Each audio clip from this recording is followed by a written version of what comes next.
Hello बच्चों, आज हम पढ़ेंगे आपका राजनीति विज्ञान का जो लेसन नंबर 2 है संविधान निर्माण।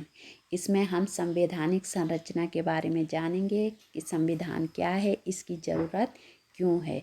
इस पाठ में सबसे पहले हम दक्षिण अफ्रीका के संविधान निर्माण की प्रक्रिया पढ़ेंगे। दक्षिण अफ्रीका के लोगों ने भी वही संघर्ष और यातनाएं झेली जो हमने या हमारे देशवासियों ने झेली। ठीक है, अंग्रेजों के खिलाफ उन्होंने क्या किया था, संघर्ष किया था। जिस तरह भारत में अंग्रेजों का शासन था, उसी प्रकार दक्षिण अफ्रीका में भी क्या था, अंग्रेजी शासन था। अब हम सबसे पहले पढ़ते हैं कि दक्षिण अफ्रीका में लोकतांत्रिक देश बनाने के लिए किस प्रकार संघर्ष शुरू हुआ और कैसे संविधान निर्माण हुआ। सबसे पहले आपकी जो बुक है उसमें एक चित्र दिया गया है। ये जो आपको चित्र दिखाई दे रहा है, यह नेल्सन मंडेला जी का चित्र है, जिन्हें दक्षिण अफ्रीका का क्या कहा जाता था, राष्ट्रपिता कहा जाता था। जैसे हमारे देश में गांधी जी को राष्ट्रपिता कहा जाता था, उसी तरह दक्षिण अफ्रीका के जो राष्ट्रपिता थे वो कौन थे, नेल्सन मंडेला। ये जो थे, इन्होंने अपनी देश की जो आज़ादी थी उसके लिए संघर्ष किया है ना। और काले लोग, जो अश्वेत लोग थे वहाँ के, उनका क्या किया था, नेतृत्व किया। तो जो रंग भेद की जो नीति थी उसके खिलाफ इन्होंने क्या किया था, संघर्ष किया, लोगों का नेतृत्व किया। ये अपने देश में भेदभाव की जो नीति थी उसका क्या करते थे, विरोध करते थे। ठीक है, और इन्हीं के परिणाम स्वरूप इनका जो देश था वो क्या हुआ, एक लोकतांत्रिक देश बन पाया। ठीक है, तो सबसे पहले जो आपकी बुक है उसमें एक कथन है, उसको पढ़ते हैं कि मैंने गोरों के प्रभुत्व के खिलाफ संघर्ष किया है और मैंने ही अश्वेतों के प्रभुत्व का भी क्या किया, विरोध किया है। मैंने एक ऐसे लोकतांत्रिक और स्वतंत्र समाज की कामना की है जिसमें सभी लोग पूरे मेल जोल के साथ रहें और सबको समान अवसर उपलब्ध हों। मैं इसी आदर्श के लिए जीवित रहना और इसे पाना चाहता हूँ, और अगर ज़रूरत पड़ी तो इस आदर्श के लिए मैं जान देने के लिए भी तैयार हूँ। यह जो कथन है यह है नेल्सन मंडेला जी का। ठीक है, जिन पर दक्षिण अफ्रीका की जो गोरी सरकार थी उन्होंने क्या किया था, देशद्रोह का मुकदमा चलाया था। देशद्रोह का मतलब होता है अपने देश के साथ विश्वासघात करना, है ना, और देश के खिलाफ ऐसी कार्यवाही करना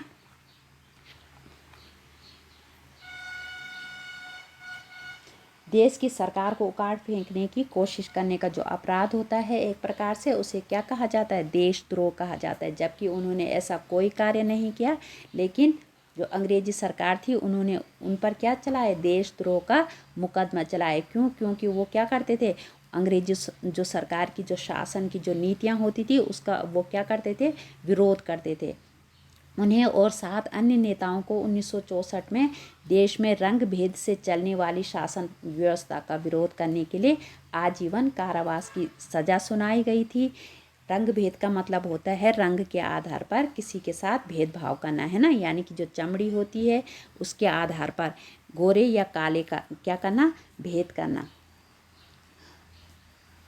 और उन्हें 1964 में रंग भेद के चलते कहाँ भेज दिया गया था, रोबेन द्वीप के जो एक खतरनाक जेल थी वहाँ उनको आजीवन कारावास के लिए भेज दिया गया था। आजीवन कारावास का मतलब होता है जीवन भर, यानी कि जीवन पर्यंत आपको कहाँ रहना पड़ेगा, जेल में रहना पड़ेगा। ठीक है, तो जो दक्षिण अफ्रीका था वहाँ क्या होता था, रंग भेद की जो नीति थी वहाँ उन लोगों ने, जो अश्वेत लोग थे वहाँ, उन्होंने उसका क्या किया, विरोध किया, है ना। इसके लिए उन्होंने संघर्ष किया।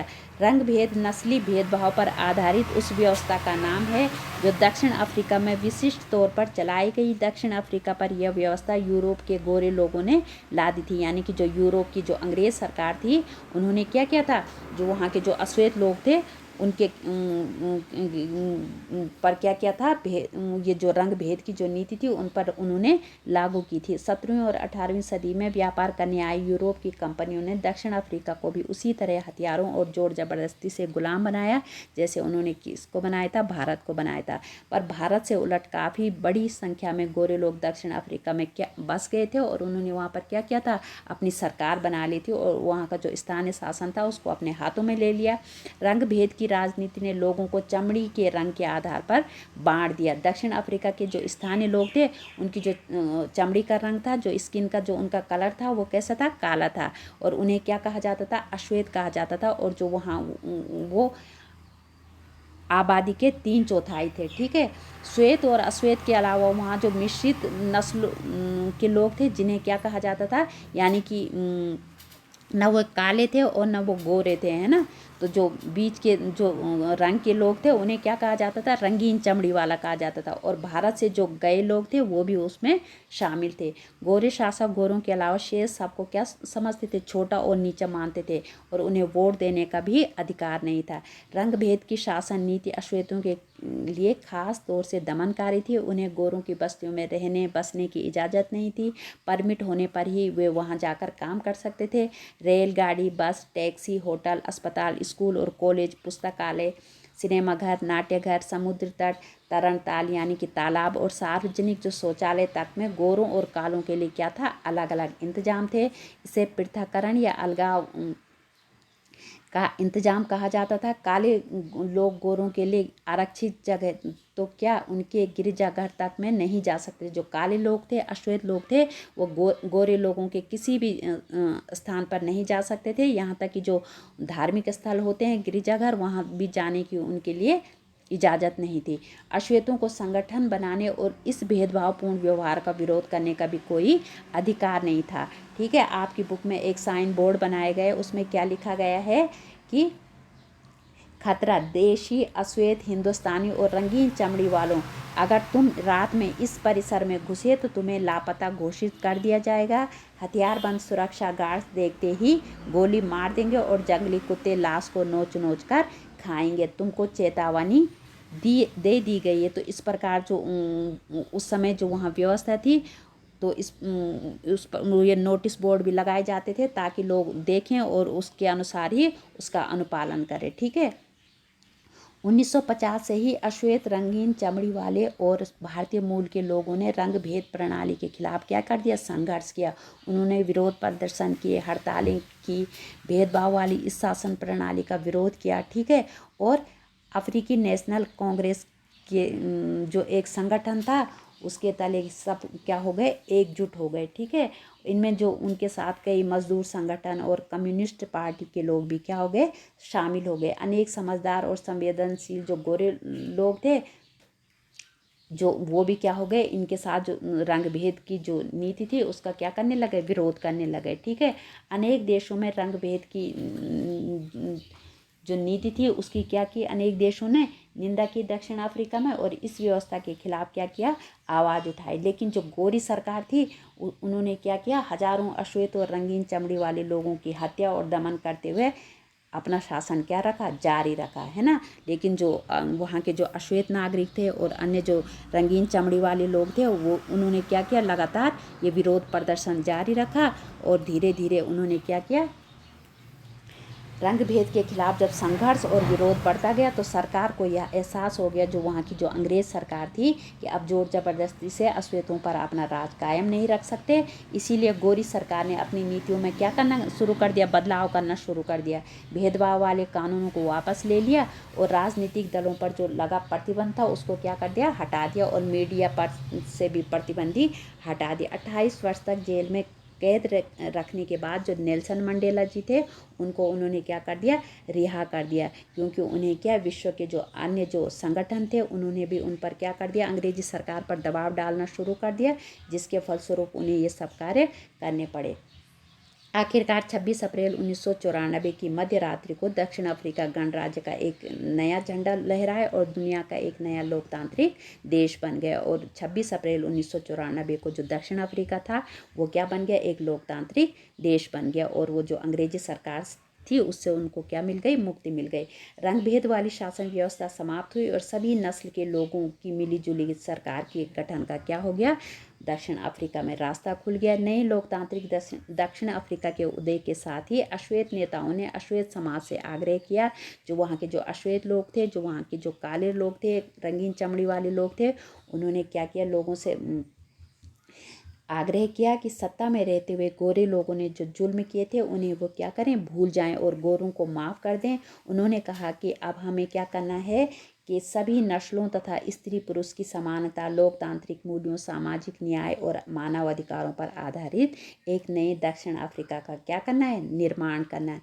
एक पार्टी ने दमन और नृशंस हत्याओं के जोर पर शासन किया था और दूसरी पार्टी ने क्या किया था, आज़ादी की लड़ाई की अगुवाई की थी। यानी कि जो दमनकारी जो पार्टी थी वो गोरों की थी और जो आज़ादी की लड़ाई के लिए संघर्षरत पार्टी थी वो किसकी थी, वो श्वेत लोगों की थी।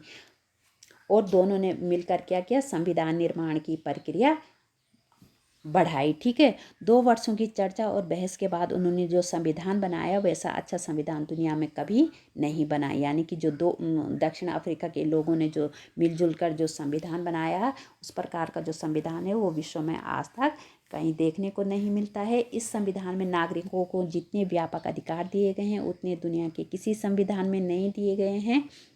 साथ ही उन्होंने यह फैसला भी किया कि मुश्किल मामलों के समाधान की कोशिशों में किसी को भी अलग नहीं किया जाएगा और न ही किसी को बुरा या दुष्ट मानकर बर्ताव किया जाएगा। इस बात पर भी सहमति बनी कि पहले जिसने चाहे जो कुछ किया हो, लेकिन अब से हर समस्या के समाधान में सबकी क्या होगी, भागीदारी होगी। यानी कि गोरे और काले, श्वेत अश्वेत लोग और रंगीन जो चमड़ी वाले लोग थे वो सब मिलकर क्या करेंगे, हर चीज़ में भागीदार बनेंगे। जो दक्षिण अफ्रीका की जो संविधान की जो प्रस्तावना है वो इस भावना को खूबसूरत ढंग से व्यक्त करती है। दक्षिण अफ्रीकी संविधान से दुनिया भर के लोकतांत्रिक लोग क्या करते हैं, प्रेरणा लेते हैं। ठीक है, अभी हाल तक जिस देश की दुनिया भर में अलोकतांत्रिक तौर तरीकों के लिए निंदा की जाती थी, आज उसे लोकतंत्र के मॉडल के रूप में देखा जाता है। यह काम दक्षिण अफ्रीकी लोगों द्वारा साथ रहने, साथ काम करने के दृढ़ निश्चय और पुराने कड़वे अनुभवों को आगे के इंद्रधनुषी समाज बनाने में एक सबक के रूप में प्रयोग करने की समझदारी दिखाने के कारण संभव हो पाया। और वहाँ इंद्रधनुषी समाज का मतलब है कि वहाँ विभिन्न प्रकार के जो धर्म, समूह, जाति, वर्ग, नस्ल के जो लोग थे वो सब मिलजुल कर रहते थे। ठीक है, अब जो दक्षिण अफ्रीका की जो संविधान था उसकी प्रस्तावना के बारे में मंडेला जी ने कहा था कि दक्षिण अफ्रीका का संविधान इतिहास और भविष्य दोनों की बातें करता है। एक तरफ तो यह एक पवित्र समझौता है कि दक्षिण अफ्रीकी के रूप में हम एक दूसरे से यह वायदा करते हैं कि हम अपने रंगभेदी, क्रूर और दमनकारी इतिहास को फिर से दोहराने की अनुमति नहीं देंगे। पर बात इतनी ही नहीं है, यह अपने देश को इसके सभी लोगों द्वारा वास्तविक अर्थों में साझा करने का क्या है, एक घोषणा पत्र है। श्वेत और अश्वेत, स्त्री और पुरुष, यह देश पूर्ण रूप से हम सबका है। ठीक है, अब हम देखते हैं कि जो ये संविधान है उसकी ज़रूरत क्यों होती है और संविधान क्या कार्य करता है। ठीक है, तो हमें संविधान की ज़रूरत क्यों होती है, क्योंकि भविष्य में शासकों का चुनाव कैसे होगा यह संविधान में वर्णित होता है। इसके बारे में नियम तय होकर लिखित रूप में आ जाते हैं। चुनी हुई सरकार क्या क्या कर सकती है और क्या नहीं कर सकती, यह भी क्या होता है, संविधान में लिखित रूप में मौजूद होता है। इन्हीं लिखित नियमों में नागरिकों के अधिकार भी होते हैं, पर ये नियम तभी काम करेंगे जब जीत कर आने वाले लोग इन्हें आसानी से और मनमाने ढंग से नहीं बदलेंगे। ठीक है, दक्षिण अफ्रीकी लोगों ने इन्हीं चीज़ों का क्या किया, इंतजाम किया। वे कुछ बुनियादी नियमों पर सहमत हुए। वे इस बात पर भी सहमत हुए कि ये नियम सबसे ऊपर होंगे और कोई भी सरकार इनकी उपेक्षा नहीं कर सकती। इन्हीं बुनियादी नियमों को लिखित रूप में क्या कहा जाता है, संविधान कहते हैं। संविधान रचना सिर्फ दक्षिण अफ्रीका की ही खासियत नहीं है, बल्कि हर देश में हर अलग अलग समूह के लोग रहते हैं। संभव है कि उनके रिश्ते दक्षिण अफ्रीका के गोरे और कालों जितने कटुतापूर्ण न हों, पर दुनिया भर में लोगों के बीच विचारों और हितों में फर्क रहता है। लोकतांत्रिक शासन प्रणाली हो या न हो, पर दुनिया के सभी देशों को ऐसी बुनियादी नियमों की ज़रूरत होती है और यह नियम केवल सरकारों पर ही लागू नहीं होते, बल्कि हर संगठन के कायदे कानून होते हैं, संविधान होता है, और तभी वह संगठन या जो सरकार होती है वह तभी क्या होती है, अच्छे प्रकार से या ठीक ढंग से कार्य कर पाते हैं। यानी कि आपने देखा होगा कि खेल में भी क्या होते हैं, कुछ नियम होते हैं, यानी कि अगर उन नियमों के अनुसार आप नहीं खेलेंगे तो तब क्या होगा, वह खेल के ढंग से नहीं खेला जाएगा। ठीक है। इस तरह आपके इलाके का कोई क्लब हो या सरकारी संगठन या फिर राजनीतिक दल, सभी को एक संविधान यानी कि नियमों की क्या होती है, ज़रूरत होती है। अब हम देखते हैं कि जो संविधान है वह जो लिखित नियमों की एक किताब है, ठीक है, जिसे किसी देश में रहने वाले सभी लोग सामूहिक रूप से क्या करते हैं, मानते हैं। संविधान क्या होता है, सर्वोच्च कानून है जिससे किसी क्षेत्र में रहने वाले लोगों, जिन्हें उस देश का क्या कहा जाता है, नागरिक कहा जाता है, के बीच के आपसी संबंध तय होने के साथ साथ लोगों और सरकार के बीच के संबंध भी क्या होते हैं, तय होते हैं। संविधान अनेक कार्य करता है, जिनमें से प्रमुख हैं जैसे पहले या साथ रह रहे विभिन्न तरह के लोगों के बीच क्या करता है, जरूरी भरोसा और सहयोग विकसित करता है। दूसरा, यह स्पष्ट करता है कि सरकार का गठन कैसे होगा और किसे फैसले लेने का अधिकार होगा। तीसरा, संविधान क्या बताता है, यह सरकार के अधिकारों की सीमा तय करता है और हमें बताता है कि नागरिकों के क्या अधिकार हैं। और चौथा, यह स्पष्ट करता है कि अच्छे समाज के गठन के लिए लोगों की आकांक्षाओं को व्यक्त किस प्रकार किया जा सकता है, और यह लोगों के विकास की बात करता है। जिन देशों में संविधान हैं वे सभी लोकतांत्रिक शासन वाले हों, यह जरूरी नहीं है। यानी कि जिन देशों में संविधान है यह जरूरी नहीं कि वो लोकतांत्रिक शासन हो, यानी कि उन देशों में लोकतांत्रिक शासन हो। लेकिन जिन देशों में लोकतांत्रिक शासन है वहाँ संविधान का होना क्या होता है, जरूरी होता है।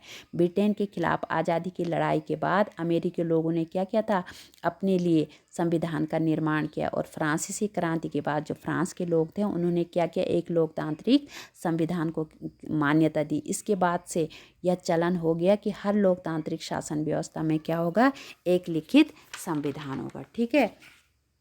अब हम समझते हैं कि भारतीय संविधान का जो निर्माण है, यानी कि हमारे देश के जो संविधान का निर्माण है वह कैसे हुआ। दक्षिण अफ्रीका की तरह ही भारत का संविधान भी बहुत कठिन परिस्थितियों के बीच बना था, क्योंकि हमारा जो देश है वह एक विशाल समूह वाला देश था और भारत के लोग गुलामी से निकलकर नागरिक की हैसियत पाने जा रहे थे। देश ने धर्म के आधार पर बंटवारा, भारत पाक की विभीषिका झेली थी। भारत में अनेक देशी रियासतों का क्या विलय होना था।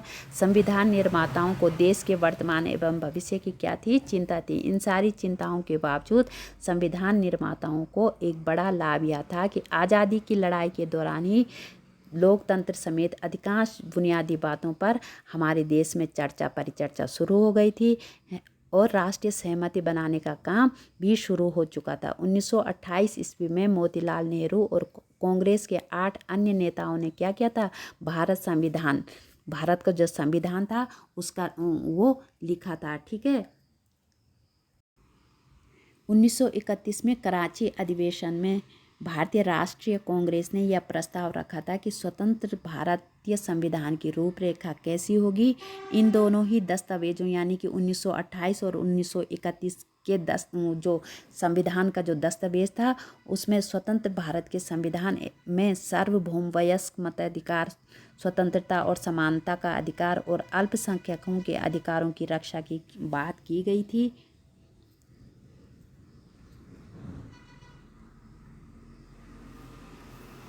भारतीय सरकार अधिनियम 1935 से भी अनेक व्यवस्थाओं को संविधान में अपनाया गया था।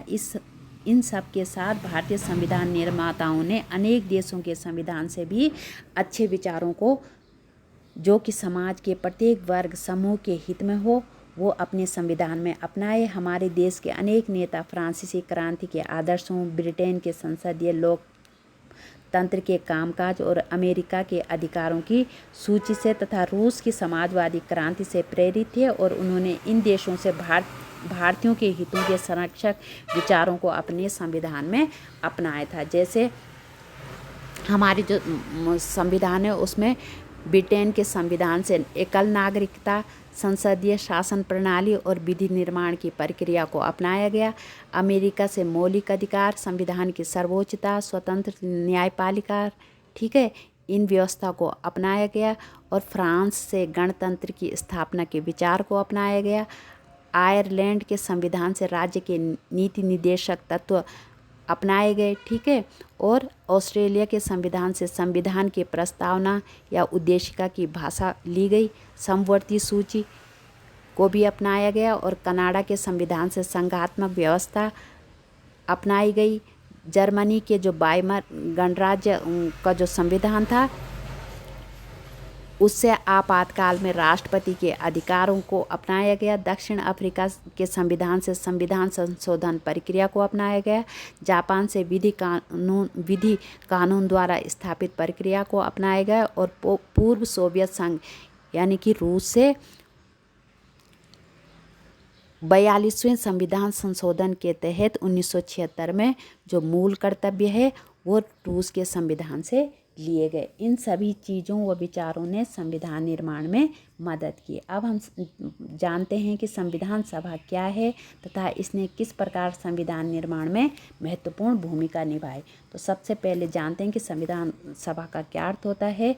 चुने गए प्रतिनिधियों की जो सभा संविधान नामक जो विशाल दस्तावेज लिखने का काम करती है उसे क्या कहा जाता है, संविधान सभा कहते हैं। यानी कि जो संविधान लिखने का कार्य करते हैं जो संगठन, उसे क्या कहा जाता है, संविधान सभा कहा जाता है, ठीक है।